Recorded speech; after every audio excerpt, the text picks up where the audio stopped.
Burundi, a small landlocked country in East Central Africa, has a long and complex history shaped by its traditional monarchy, colonial rule, ethnic tensions, and post-independence struggles. Despite challenges, Burundi has demonstrated resilience and continues its journey toward peace and stability. Early history and the Kingdom of Burundi, before 1890. The area that is now Burundi has been inhabited for thousands of years. The earliest residents were TWA Pygmies, a hunter-gatherer group. Later, Hutu agriculturalists migrated to the region, followed by Tutsi pastoralists around the 15th century. By the 16th century, the Kingdom of Burundi was established, ruled by a Mwami king from the Tutsi elite. The monarchy created a centralized and hierarchical system that incorporated Hutu farmers and TWA hunters into society while maintaining Tutsi dominance.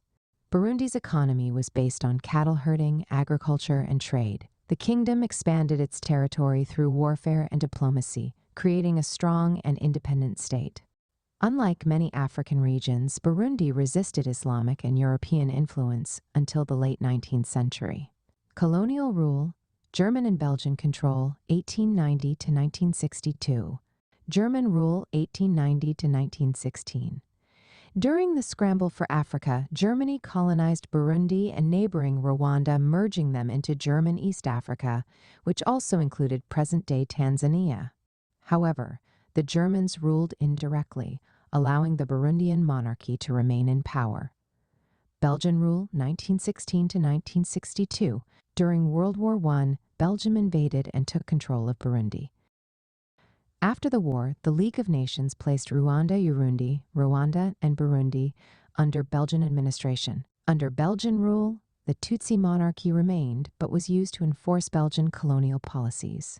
Belgians deepened ethnic divisions, favoring the Tutsi elite while restricting Hutu participation in government and education. Forced labor policies were introduced, worsening local resentment.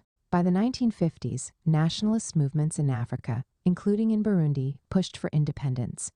The monarchy and political parties demanded self-rule, leading to Burundi's independence in 1962. Independence and the fall of the monarchy, 1962 to 1966. Burundi became independent on July 1, 1962, with King Mwambutsa IV as head of state. However, ethnic and political tensions escalated between the Tutsi ruling elite and the Hutu majority. In 1965, a failed Hutu coup led to violent repression by the Tutsi-controlled army. King Mwambutsa fled into exile, and in 1966, his son, Ntare V, briefly became king before being overthrown by his prime minister, Michel Micombero, who abolished the monarchy and declared Burundi a republic. Tutsi military rule and ethnic massacres, 1966 to 1993.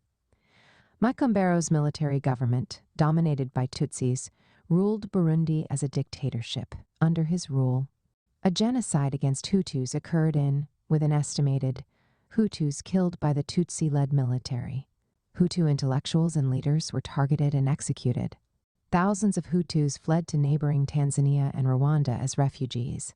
In 1976, Micombero was overthrown by Jean-Baptiste Bagaza, who continued Tutsi dominance but introduced some reforms. He was later overthrown in 1987 by Pierre Buyoya, another Tutsi military officer. In 1988, another massacre of Hutus led to international pressure for reforms. Buyoya responded by allowing multi-party politics and working toward ethnic reconciliation.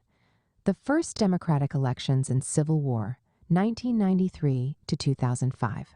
In 1993, Burundi held its first democratic elections. Melchior Ndadaye, a Hutu leader, won and became the country's first elected president. However, his presidency was short-lived. He was assassinated by Tutsi soldiers just 4 months later. His assassination sparked a civil war, 1993 to 2005, between Hutu rebel groups and the Tutsi-controlled military. The conflict resulted in 300,000 deaths, mainly civilians, mass displacement of people, with refugees fleeing to Tanzania, Rwanda, and the Democratic Republic of Congo, several failed peace agreements, and continued violence.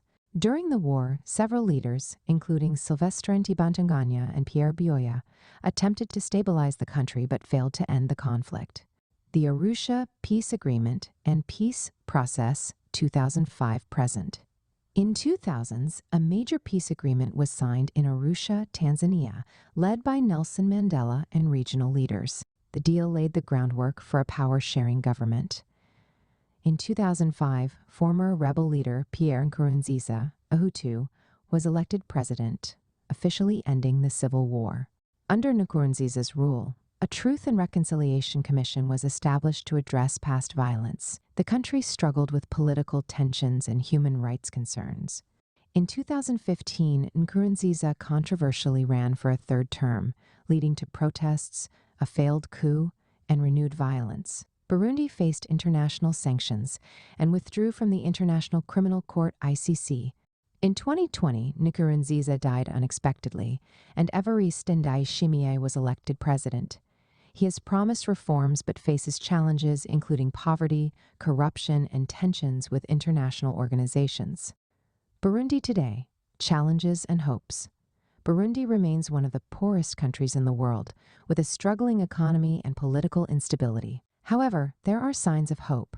Efforts for national reconciliation continue. The economy is slowly recovering with agriculture and coffee exports. Regional peace efforts aim to prevent further conflict. However, challenges remain, including poverty, corruption, ethnic tensions, and a fragile democracy. Conclusion: Burundi's history is marked by monarchical rule, colonization, ethnic conflicts, and civil war. Despite these struggles, the country has made progress in peace-building and democracy. The future of Burundi depends on continued reconciliation, economic development, and strong leadership to ensure long-term stability. Kindly share this post if you find value in it. Thanks for your support. You can watch this program on YouTube in case you want to. Feel free to reach out to me. If you need advice on your plans and ideas, and how to work on your gift and purpose, drop me a message here or email me at sopiansofgod@gmail.com, and we'll arrange a call. Will you like to write a book? Share your story, ideas, or knowledge in a book? Now it's easier than ever. In 3 weeks, your book will be written and published. Send a message to bookminds@gmail.com. Get books on Amazon. Amazon Books, check out our website. Wordflix publishers, like and subscribe for more. Thanks for watching.